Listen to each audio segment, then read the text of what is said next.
नमस्कार साथियों, मेरा नाम प्रीति है और आज मेरे इस चैनल में आप सबका बहुत बहुत स्वागत है। आज का मेरा टॉपिक है कि मुझे प्रवक्ता हिंदी की नौकरी कैसे मिली थी। जैसा कि मैंने अपनी पहली वाली वीडियो में बताया था कि मैं अपने अनुभव आप लोगों को एक दिन ज़रूर बताऊंगी, तो आज मैं बताने जा रही हूँ। सबसे पहले कि प्रवक्ता हिंदी के लिए योग्यता क्या होनी चाहिए, क्या पढ़ाई करनी चाहिए इसका फॉर्म भरने के लिए। तो ये तो बहुत सारे लोगों को पता ही होता है, फिर भी बता दे रही हूँ कि आपको यूपी में प्रवक्ता का फॉर्म भरने के लिए हिंदी में एमए होना अनिवार्य है। पहले जो है बीएड नहीं था, लेकिन अब जैसे जीआईसी प्रवक्ता के लिए बीएड अनिवार्य कर दिया है, तो उम्मीद है कि आगे आने वाली यूपी की भर्ती में बीएड लगाया जा सकता है। वैसे मेरा तो बीएड पहले से ही था, मैंने 2013 में बीएड किया था और जैसे ही मैंने बीएड किया उसी साल एक भर्ती आ गई थी। 2013 में लास्ट में दिसंबर में आ गई थी भर्ती और मेरा बीएड हुआ था जुलाई अगस्त में। तो मुझे बहुत अच्छा चांस मिला था, मैंने फॉर्म भर भी दिया था, टीजीटी पीजीटी दोनों का। पर उसका एग्ज़ाम होता है 1.5-2 साल बाद होता है। एग्ज़ाम उसका होता है 2015 जनवरी में होता है टीजीटी का, और पीजीटी का होता है फरवरी में। मैंने टीजीटी का एग्ज़ाम दिया था और पीजीटी का एग्ज़ाम मेरा छूट गया था किसी कारण से। ये बातें मैं आपको कभी और बताऊंगी कि मैंने एग्ज़ाम क्यों छोड़ा था 2015 में। तो 2013 में जो टीजीटी की परीक्षा मैंने दी थी उसमें मेरा चयन नहीं हो पाया था। उसमें मेरे मार्क्स ठीक ठाक थे, 100 से ऊपर ही थे, 103 या 104 ऐसे ही बने थे। फिर भी मेरा सिलेक्शन नहीं हुआ था क्योंकि उस टाइम पे मेरिट बहुत हाई जाती थी, 118-120 ऐसे जाती थी।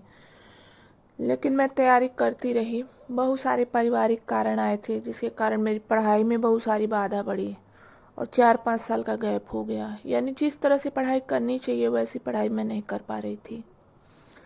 लेकिन कभी कभी पढ़ती थी, 1-1 2-2 घंटे किताबें भी लेती रहती थी, पर सीरियस होकर मैं पढ़ नहीं पा रही थी। और फिर वैकेंसी जो है आती है 2016 में। उस टाइम पे मैं फॉर्म नहीं भरती हूँ। उस साल मैं सच में ईमानदारी से बता रही हूँ, मैंने फॉर्म ही नहीं भरा था क्योंकि मुझे पता था मैं पढ़ नहीं पाऊँगी। तो उसके बाद मुझे मौका मिलता है 2021 में। तो कुल मिलाकर मेरा टाइम बहुत लंबा लगता जा रहा था और जॉब तो मुझे करनी थी, बस मैं पढ़ नहीं पा रही थी। लेकिन मन में कहीं ना कहीं लगता था कि हाँ मैं पढ़ूंगी और जॉब ज़रूर लूँगी। तो 2021 में फॉर्म आता है टीजीटी और पीजीटी दोनों का उत्तर प्रदेश में। उसमें मैंने आवेदन किया और उस टाइम पे मैं पढ़ाई को लेके बहुत गंभीर हो गई थी। मैं उसके पहले से ही पढ़ाई कर रही थी, फॉर्म आने के 1-2 साल पहले से ही सीरियस होकर मैं पढ़ रही थी। यानी जब कोरोना आया था 2019 लास्ट में 20 में, तभी से मुझे बहुत टाइम मिला। सब कुछ बंद हो गया था, सभी घर में थे, तो मुझे बहुत समय मिलता था पढ़ाई के लिए। तो वो सारा समय मैंने अपना पढ़ाई में ही दिया है। मैं बिल्कुल सीरियस हो गई थी और कुछ भी नहीं सोचती थी, बस पढ़ाई पे ही पूरा ध्यान देती थी। मुझे ये लगता था कि मैं रिजल्ट के बारे में कैसे सोचूं, क्योंकि जब मेरा कोर्स ही पूरा नहीं, सिलेबस ही पूरा नहीं है और मैं प्रैक्टिस पेपर लगाती तो उसमें भी कम मार्क्स आते। ठीक ठाक आते थे, लेकिन मुझे पता था मेरिट 118, 20, 22 इतनी ही जाएगी हिंदी की, क्योंकि पुराने सारे पेपर में सारा मैंने देखा हुआ था रिजल्ट, यूट्यूब पे इतने ही बताते थे मेरिट। तो फिर मैं लगातार मेहनत करती गई, रिजल्ट के बारे में मैं सोचती ही नहीं थी। मुझे बस एक ही टेंशन रहती थी कि मतलब इतना लंबा समय लग रहा है। लेकिन एक समय ऐसा आ गया कि मेरा पूरी तरीके से मन लग गया पढ़ने में और मैं लगातार पढ़ती जा रही थी और जो भी मेरी कमियां होती थी उनको मैं क्लियर करती। मैंने यूट्यूब का बहुत सहारा लिया पढ़ाई के दौरान, इंटरनेट और यूट्यूब से ही मैंने पढ़ाई की। यानी किताबों से पढ़ने का समय मेरा अलग होता था, यूट्यूब पे वीडियोस देखना, मोटिवेशनल वीडियोस देखना, बहुत सारे चैनल को मैंने फॉलो किया।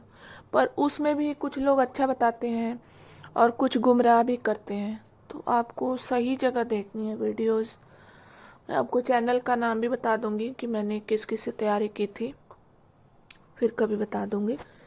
तो मैं अपनी किताबों का अध्ययन करती, डेली मैं अपने कंसेप्ट क्लियर करती। हिंदी साहित्य के इतिहास की बहुत सारी किताबें मैंने ले रखी थी, 4-5 तो मैंने पढ़ी ही थी। घटना चक्र ले रखा था, उनसे प्रैक्टिस करती थी। और भी प्रैक्टिस के लिए बहुत सारी ले रखी थी, मॉडल पेपर के लिए। उन सबको मैं लगाती, मैं अपने 1-2 घंटे याद करने में देती, 1-2 घंटे मैं अपना रीडिंग करती, नई चीज़ें पढ़ती, 1-2 घंटे यूट्यूब पे देखती वीडियोज, प्रैक्टिस देख करती वहाँ पर। तो कुल मिला के 6-7 घंटे मैं रेगुलर पढ़ाई करती थी। 6-7 घंटे की पढ़ाई मेरी 1.5-2 साल चली है, तब जाके ये जॉब मेरी लगी है। मैं सच में ईमानदारी से बता रही हूँ। और किसी किसी दिन तो मैं और भी पढ़ती थी, और ज़्यादा पढ़ती, मतलब मैं पढ़ती ही रहती थी। अगर काम भी कर रही हूँ तो यूट्यूब से सुन रही हूँ, अगर टाइम है तो मैं नोट्स बना रही हूँ, किताबें लेके पढ़ रही हूँ। मतलब कुछ सोचती ही नहीं थी, जितना भी समय जैसे मिलता था हर परिस्थिति में अपनी तैयारी करती रहती थी। तो मैं आप लोगों को बताना चाहूँगी कि मुझे बहुत लंबा समय लग गया था। मैं सोच भी नहीं रही थी कि मेरी जॉब लगेगी कि नहीं, पर लगता था ट्राई करके देख लें, क्योंकि कहीं ना कहीं मन में ये बात थी कि हाँ कुछ करना चाहिए, इतनी पढ़ाई की है।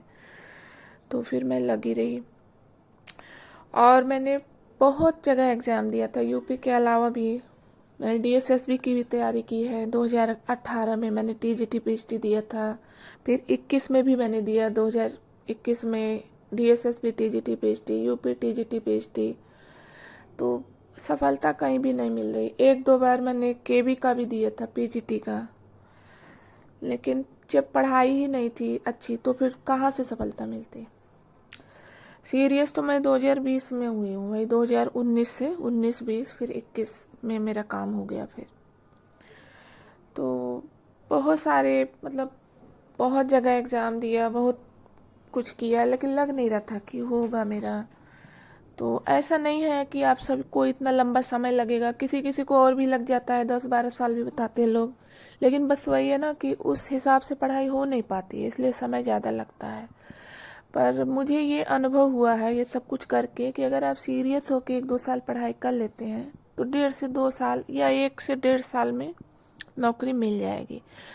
पर सिर्फ पढ़ाई से ही नौकरी तो लगती नहीं है, इसके बहुत सारे कारण होते हैं। अगर वैकेंसी नहीं है तो आप 10-12 घंटे भी रोज़ पढ़ के क्या ही कर लेंगे।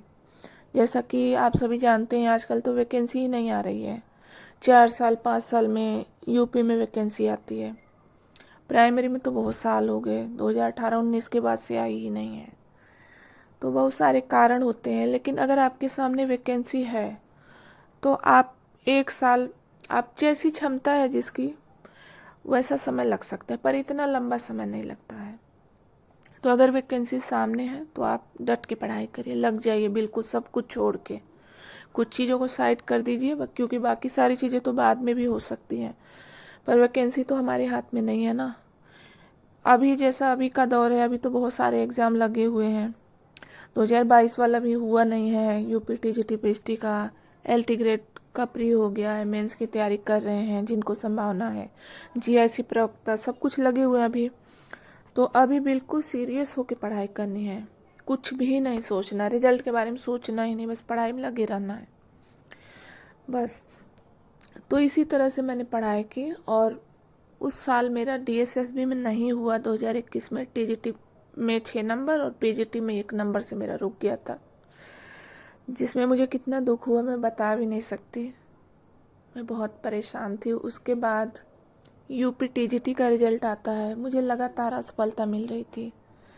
तो यूपी टीजीटी में मेरा वेटिंग में आ गया था नाम। पहले तो मैंने मान लिया था कि मेरा सिलेक्शन हो गया, क्योंकि लिस्ट में नाम था, मुझे पता ही नहीं था। फिर बाद में मुझे दूसरे दिन पता चलता है कि मेरा सिलेक्शन नहीं हुआ है, क्योंकि वैकेंसी जितनी थी उससे बाद में मेरा नाम था। 1765 या 70 रैंक पे मेरा नाम था। वैकेंसी थी उसमें हिंदी में 1700 कुछ थी, मतलब कम ही थी। तो मैंने सबको बता भी दिया था कि मेरा सिलेक्शन हो गया है। उसके बाद मेरी जो हालत हुई, मेरा बहुत बुरा हाल हो गया, मैं बता नहीं सकती फिर क्या हुआ। फिर पीजीटी का रिजल्ट आता है, 3-4 दिन बाद आता है। फिर रिजल्ट देखने की तो हिम्मत ही नहीं हो रही थी। मुझे टेलीग्राम पे पूरा लिस्ट मिल गया था कहीं से, लेकिन मैंने देखा नहीं, क्योंकि मुझे लग रहा था मेरा तो होगा ही नहीं कहीं। इतनी सारी 3 असफलता मुझे मिल चुकी थी उसी साल 2 महीने के अंदर। अब चौथी बार असफलता मिले या जो कुछ भी हो, पर हिम्मत ही नहीं हो पा रही थी। फिर मैंने अपना रिजल्ट दिखवाया किसी से, उसमें मेरा सिलेक्शन हो गया था। 47 रैंक पे मेरा नाम था, प्रवक्ता हिंदी में। फिर मुझे भरोसा ही नहीं हो रहा था। मुझे लगा कि मेरा हो ही नहीं सकता इसमें, पता नहीं ये सही है कि ये भी टीजीटी की तरह हो जाएगा। लेकिन मैंने कई जगह पूछा कॉल करके, जो लोग तैयारी कर रहे थे उन्होंने कहा नहीं हो गया है तुम्हारा। तब जाके मुझे धीरे धीरे भरोसा हुआ। तब मुझे ये समझ में आया कि अगर हम मेहनत करते हैं तो सफलता ज़रूर मिलती है, क्योंकि जो सफलता का रास्ता है वह असफलता के रास्ते से होकर ही गुजरता है। असफलता से आप घबराएंगे नहीं और लगातार पढ़ते रहें, अपनी क्षमता पे भरोसा रखें। एक दिन सफलता ज़रूर मिलेगी अगर रणनीति सही है, वैकेंसी है आपके सामने, सही पुस्तकें हैं, तो मार्गदर्शन अच्छा है, तो आप अवश्य सफल होंगे। अगर मैं हो सकती हूँ तो हर कोई हो सकता है, क्योंकि मैंने तो उम्मीद ही छोड़ रखी थी, बिना उम्मीद के पढ़ाई कर रही थी।